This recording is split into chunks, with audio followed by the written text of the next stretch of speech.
This is the 11th lecture of the series I started on 2nd October 2015. Today I am recording further lectures on 16 November 2015. As regards my email address, kindly note this. It is email and my mobile telephone number in India, which will be operative somewhere in January 2016. So I shall be available, and if somebody needs to contact me, he can contact me on this. As I had said,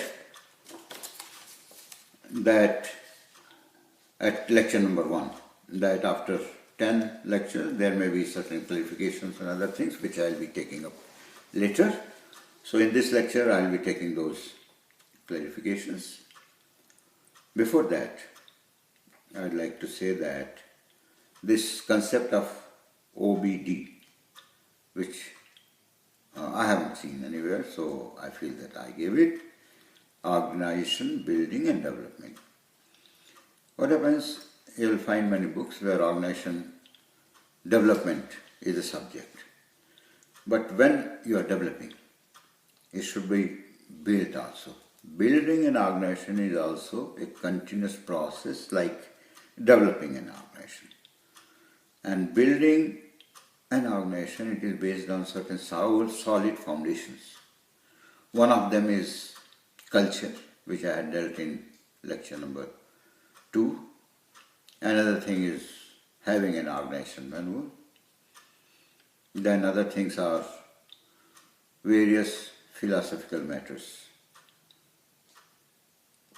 And of course, solid rules and regulations in the organization.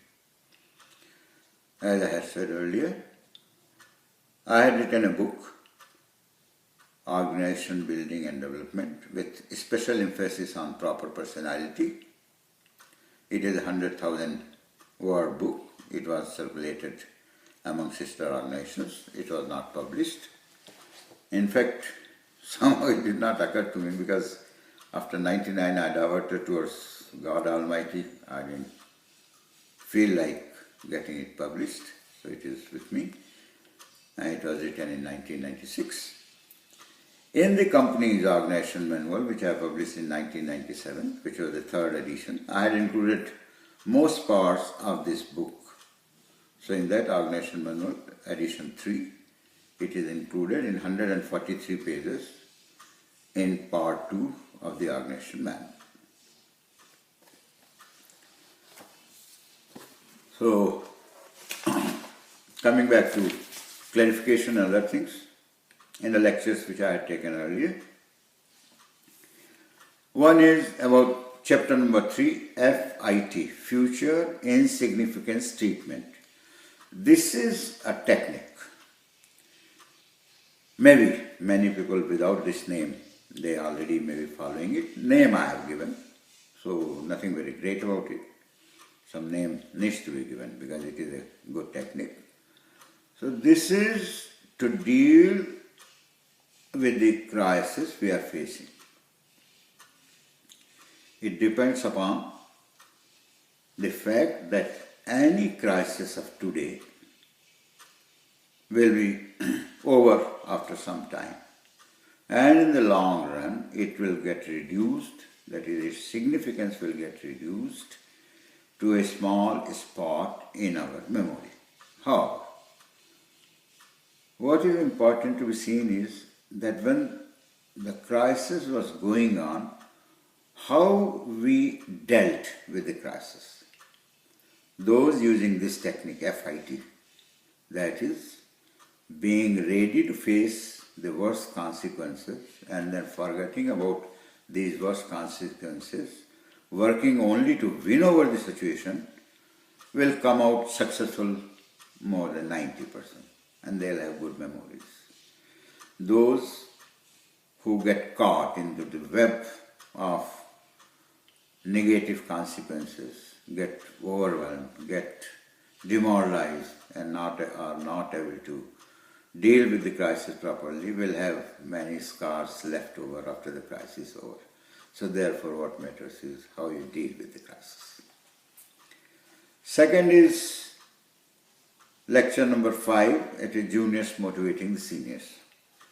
Here what is to be kept in mind that juniors motivating the seniors should not turn out to be psychophancy. Psychophancy is where you praise somebody for ingenuine things. And in my topic, juniors motivating the seniors, a junior is supposed to appreciate only the right things of his superior, right maybe attributes, right traits of the personality, right advice, good advice, guidance and other things. Not do the psychophancy. And seniors, they are quite smart people, they will come to know if somebody is doing the psychophancy. I think it should be avoided, it should not be mixed up. Another was lecture number 7 on job God. I think it's a very interesting God. We do hear many people telling them that I am God-fearing. So okay, let it be that God-fearing, that is probably for the God Almighty. But here, this job God, it is really very effective, very strong God. I think we should better fear this job God. We must fear, because if we don't worship it properly, it punishes us. It may punish us by even, by taking away our job, taking away our business, or getting very bad marks in studies or sports. So, by the way, this job God doesn't exist only where somebody is a salaried employee. It equally applies to businessmen. If you don't worship the job God, means your business properly, you will lose. It applies for studies of the students. If they don't worship their studies job God properly, they will not get good marks. It applies equally to the sports persons. If they don't practice properly, they won't get the good results. So, this is the thing. I think these clarifications were needed. So, I have given that. Then I'll proceed from lecture 12 onwards on new topics. Thank you.